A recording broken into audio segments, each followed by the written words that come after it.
अक्सर हम लोग शिकायत करते हैं कि देश में पत्रकार नहीं रहे, देश में पत्रकारिता नहीं हो रही है।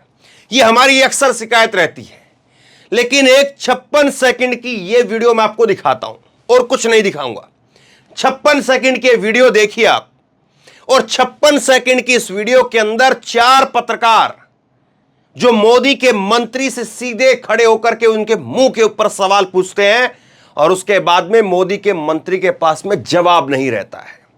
मोदी के मंत्री आए बाएं शाएं करने लगते हैं। कांग्रेस, सचिन गहलोत, सचिन पायलट, अशोक गहलोत, इनका नाम लेने लगते हैं। इस वीडियो को देखिए, 56 सेकंड की वीडियो है। इस वीडियो को देखिए और समझिए कि कैसे गोदी मीडिया ने मोदी की 56 इंच की छवि बनाई है। अगर सीधे तौर पर 4 सवाल पूछे होते तो आज देश में सरकार कितना अच्छा काम कर रही होती। पूछना चाहिए। ये 56 सेकंड की वीडियो देखिए। पहले आप क्या है इस वीडियो के अंदर, मैं थोड़ा आपको समझा देता हूं ताकि आपको ठीक से समझ में आए, आप सही से समझ पाए और फिर सुनने का फिर आपको मजा भी आए। इस वीडियो के अंदर यह है कि राज्यवर्धन सिंह राठौड़ वो पहुंचते हैं अनूपगढ़ के अंदर, और अनूपगढ़ के अंदर वहां पर स्थानीय पत्रकार पूछते हैं कि अनूपगढ़ से बीजेपी के 12 कैंडिडेट वो टिकट मांग रहे हैं। 12 कैंडिडेट, 12 लोगों ने आवेदन किया है टिकट के लिए, लेकिन 12 लोग 1200 लोगों को भी इकट्ठा नहीं कर पाए। 12 आपके कैंडिडेट वो 1200 लोगों की भीड़ भी नहीं ला पाए। सामने कुर्सियां खाली पड़ी हुई हैं। ये मोदी के मंत्री से सीधे तौर पर सवाल किया। उसके बाद मोदी के मंत्री के पास में कोई जवाब नहीं, कोई जवाब नहीं कि 12 कैंडिडेट इकट्ठा होकर के जो टिकट मांग रहे हैं वो भी 1200 लोगों की भीड़ नहीं ला पाए। उसके बाद मोदी के मंत्री के पास कोई जवाब नहीं और फिर कांग्रेस कांग्रेस कांग्रेस कांग्रेस करने लग गए। सुनिए जरा। भारतीय जनता पार्टी अनूपगढ़ नया जिला बना है, पवित्र यात्रा पहुंची है। जब से 12 लोग यहाँ पे टिकट मांग रहे हैं और 12 लोग मिलकर भी 1200 लोगों की भीड़ इकट्ठी नहीं कर पाई। ये लोग वोट क्या ले पाएंगे जनता से?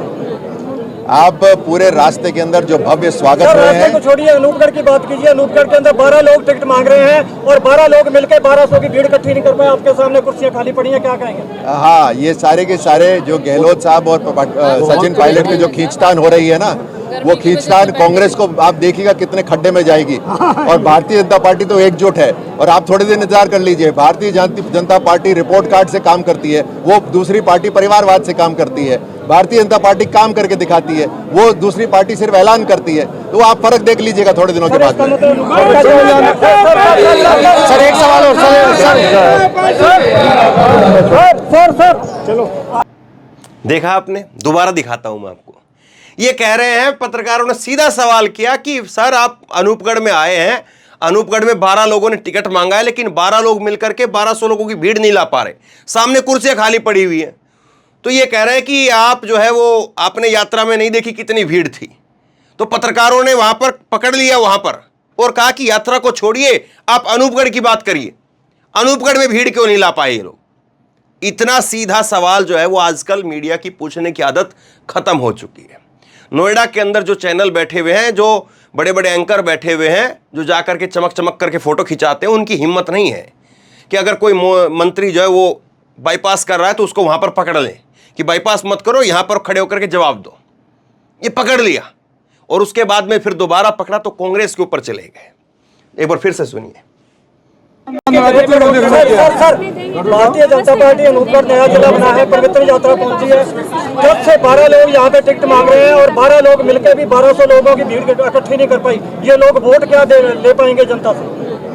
आप पूरे रास्ते के अंदर जो भव्य स्वागत हुए रास्ते हैं, को छोड़िए, अनूपगढ़ की बात कीजिए। अनूपगढ़ के अंदर 12 लोग टिकट मांग रहे हैं और 12 लोग मिलकर 1200 की भीड़ इकट्ठी नहीं कर पाए। आपके सामने कुर्सियां खाली पड़ी हैं, क्या कहेंगे? हाँ, ये सारे के सारे जो गहलोत साहब और सचिन पायलट की जो खींचतान हो रही है ना, वो खींचतान कांग्रेस को आप देखिएगा कितने खड्डे में जाएगी। और भारतीय जनता पार्टी तो एकजुट है। और आप थोड़े दिन इंतजार कर लीजिए। Bharatiya Janata party report card से काम करती है, वो दूसरी पार्टी परिवारवाद से काम करती है। भारतीय जनता पार्टी काम करके दिखाती है, वो दूसरी पार्टी सिर्फ ऐलान करती है। तो आप फर्क देख लीजिएगा थोड़े दिनों के बाद। सर एक सवाल और सर चलो, इस वीडियो के अंदर कहीं पर भी आपको लगा कि मंत्री जो है वो जवाब दे रहे हैं? कहीं पर भी आपको लगा कि सीधे तौर पर जो है उन्होंने अपनी बात को कहा है? यहां पर पत्रकारों ने बड़ा सीधा सवाल पूछा कि रास्ते वास्ते को छोड़िए, अनूपगढ़ की बात करिए।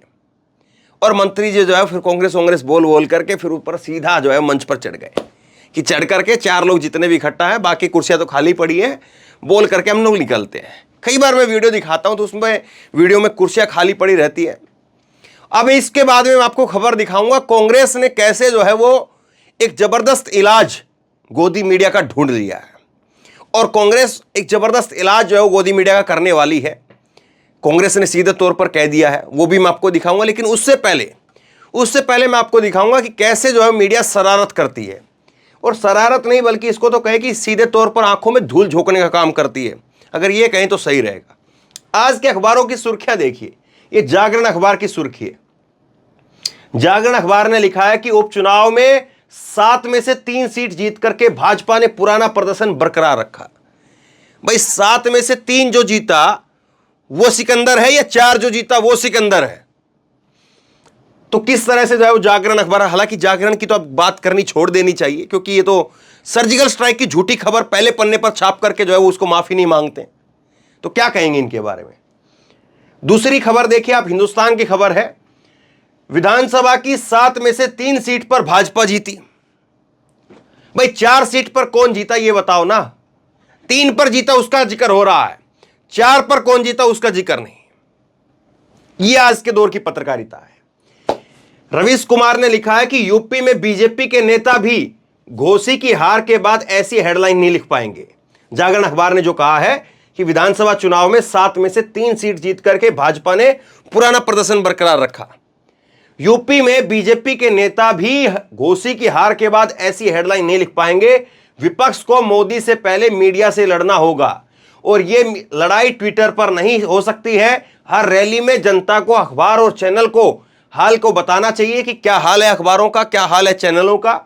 कम से कम 20 मिनट मीडिया पर तो बोलना ही चाहिए। बाकी जैसा आप ठीक समझे, यह बात तो हम 2014 से बोल रहे हैं। रवीश कुमार कह रहे हैं कि आपका केवल मुकाबला मोदी से नहीं है, मीडिया से भी है। और हर रैली के अंदर लोगों को आपको बताना पड़ेगा कि ये जो सैंपल सर्वे दिखा रहे हैं, ये जो मोदी की लोकप्रियता बताते हैं, ये जो मोदी की वाहवाही दिखाते हैं, ये मोदी का जो है फलां कौन सा वो अवार्ड मिल गया, फलां कौन सा अवार्ड मिल गया, इन सब के बारे में आपको 20-20 मिनट पहले मीडिया पर बोलना चाहिए, बाद में मोदी पर बोले। अगर नहीं बोलते हैं तो मत बोलिए, ये रवीश ने कहा है। अब देखिए ये कायदे से जो है वो हेडलाइन है, नवभारत अखबार की यह हेडलाइन है, इंडिया ने दिखाया दम, 7 में से 4 सीटों पर जीत दर्ज करी। 6 राज्यों में हुए उपचुनाव में बीजेपी को 3 सीट पर कब्जा हुआ। तो ये हेडलाइन है कि बीजेपी ने 3 पर कब्जा किया, इंडिया 4 सीटों पर जो जीता है। या इंडिया ना भी लिखो तो इन्होंने पूरा जो डॉट डॉट करके दिखाया उसी तरह से जो है वो लिखा गया है कि I.IN.DI. जो है इस तरह से करके पूरा लिखा है। तो ठीक है ये, लेकिन 7 में से 3 जीत करके भाजपा ने प्रदर्शन बरकरार रखा, इसका मतलब क्या है? तो ये चीजें हो रही हैं। अब मैं आपको दिखाता हूं कि, और दूसरी एक बात और देखिए, यही मीडिया जो है, यही मीडिया किस तरह से भारत के नेताओं के बारे में क्या क्या लिखती है। जबकि विदेश का एक नेता, ब्रिटेन के जो है वो प्रधानमंत्री यहां पर भारत आए हुए G20 के अंदर, और उन्होंने कहा कि मुझे हिंदू होने पर गर्व है, भारत आकर गौरव की अनुभूति हुई। सुनक जो है इस बात को कह रहे हैं, ऋषि सुनक। अब इस बात पर जो है मीडिया लट्टू हो जाती है कि देखिए साहब, ब्रिटेन का प्रधानमंत्री भी कैसे जो है वो अपने आप को हिंदू कह करके गौरवान्वित महसूस करता है। और यहां पर अगर ओवैसी कह दे कि मैं मुसलमानों का नेता हूं तो इनके कान खड़े हो जाते हैं। अगर मायावती जी कह दे कि मैं दलितों की नेता हूं तो उनके कान खड़े हो जाते हैं। अगर कोई अखिलेश यादव जो है वो उसके बारे में लिखते हैं कि यादवों के नेता हैं। तो ये अपने यहां पर जो नेता हैं, और अपने यहां पर जो नेता हैं वो अगर पर्टिकुलर किसी समाज को ऊपर उठाने के लिए काम कर रहे हैं तो उसमें तो आपके कान खड़े हो जाते हैं। और दूसरी तरफ जो है अगर कोई विदेश में कोई जो है वो नेता है, और वो तो हम तो सबसे बड़े लोकतांत्रिक देश हैं साहब, और वहां पर जो है वो कोई नेता अपने आप को वहां पर अल्पसंख्यक होने के बाद में भी हिंदू कहता है तो कोई दिक्कत नहीं है, वहां पर कोई परेशानी नहीं किसी को, और वो सबसे प्रमुख नेता है वहां का, उसका प्रधानमंत्री है। हमारे यहां पर अगर कोई नेता कोई छोटी पार्टी का भी नेता है, तो अगर वो भी कोई कहता है, अगर ओवैसी मुसलमानों की बात करते हैं या मायावती दलितों की बात करते, तो इनको चुभ जाती है वो बातें। अब देखिए, कांग्रेस पार्टी इसका एक कुछ इलाज करने जा रही है। कांग्रेस पार्टी की तरफ से पवन खेड़ा ने कहा कि प्रिय एंकर्स, यदि आपके किसी शो में संघ विचारक, प्रचारक आदि राजनीतिक विश्लेषक बनकर के बैठेंगे तो हम भी राजनीतिक विश्लेषक भेजेंगे। अगर आपको यह स्वीकार्य नहीं तो ऐसे किसी भी शो में कांग्रेस भाग नहीं लेगी। यह जो है वो पवन खेड़ा ने कहा है कि अगर आप लोग जो है ये नोटंकी करेंगे, कौन सी नोटंकी? ये वाली नोटंकी, ये जो प्रोफेसर संगीत रागी राजनीतिक विश्लेषक, अरे शुद्ध रूप से आरएसएस के जो है ये समर्थक हैं, शुद्ध रूप से, लेकिन लिखा जाता है राजनीतिक विश्लेषक। अब जो है कांग्रेस का नेता होता है या किसी और पार्टी का नेता होता है तो उसको एंकर से एक तो भिड़ना है, एंकर जो है वो भाजपा का बनकर के बैठ जाता है, दूसरा जो है उसको भाजपा के प्रवक्ता, जो ऑफिशियल प्रवक्ता है, उससे लड़ना है, तीसरा जो है वो आरएसएस का एक और बैठाते हैं आरएसएस के चिंतक के रूप में, चौथा जो है वो एक राजनीतिक विश्लेषक जो कि आरएसएस का ही मुखौटा है, संघ का मुखौटा है, उसको बैठाते हैं, और एक आदमी होता है विपक्ष का।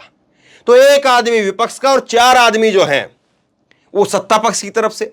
अब एक आदमी का तो टाइम ही नहीं आता है, उसकी तो बात ही नहीं होती, सारे आदमी उसी पर अटैक कर रहे होते हैं।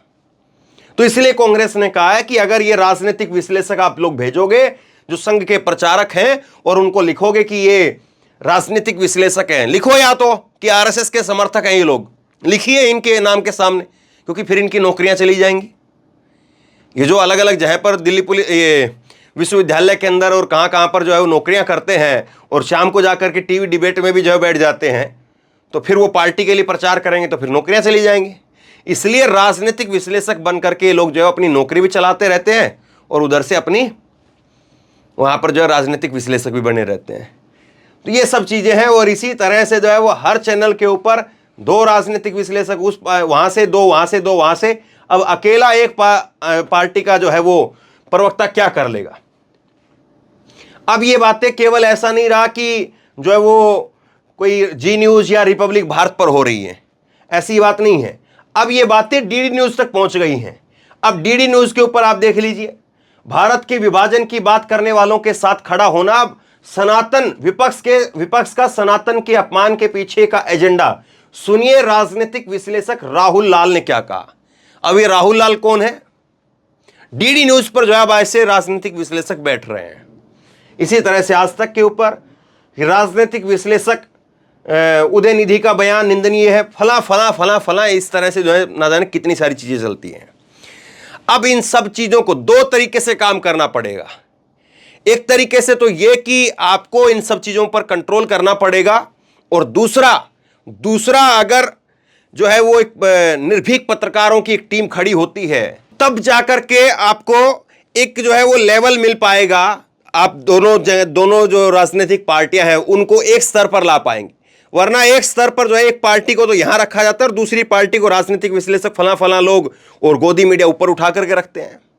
तो ऐसे में ये सारी चीजें कितनी जो है वो असर डालती हैं और किस तरह से जो है वो अभी भी पत्रकारिता जिंदा है, इस बात के सबूत जो देखने को मिलते हैं। और ये चीजें जो है साफ तौर पर दिखाती हैं कि अगर कुछ पत्रकार भी अगर डट करके खड़े हो जाते हैं तो कैसे सरकार जो है वो भागती हुई नजर आती है, कैसे सरकार के नुमाइंदे मंत्री संतरी जो हैं वो भागते हुए नजर आते हैं। तो बहरहाल शेयर कीजिए इस खबर को, लोगों तक पहुंचाइए, और आप क्या सोचते हैं नीचे कमेंट बॉक्स में लिख करके मुझे जरूर बताइए। और इसी तरह की तमाम खबरों के लिए ऑनलाइन न्यूज़ इंडिया को सब्सक्राइब कीजिए, साथ में जो बेल आइकन है घंटी उसको जरूर दबाइए, ताकि जैसे ही कोई खबर अपलोड करें उसकी नोटिफिकेशन सीधे सबसे पहले आपको मिल सके। और अगर ये वीडियो फेसबुक पर देख रहे हैं तो फेसबुक पर हमारे पेज को लाइक कीजिए, फॉलो कीजिए और इस खबर को शेयर कीजिए। धन्यवाद।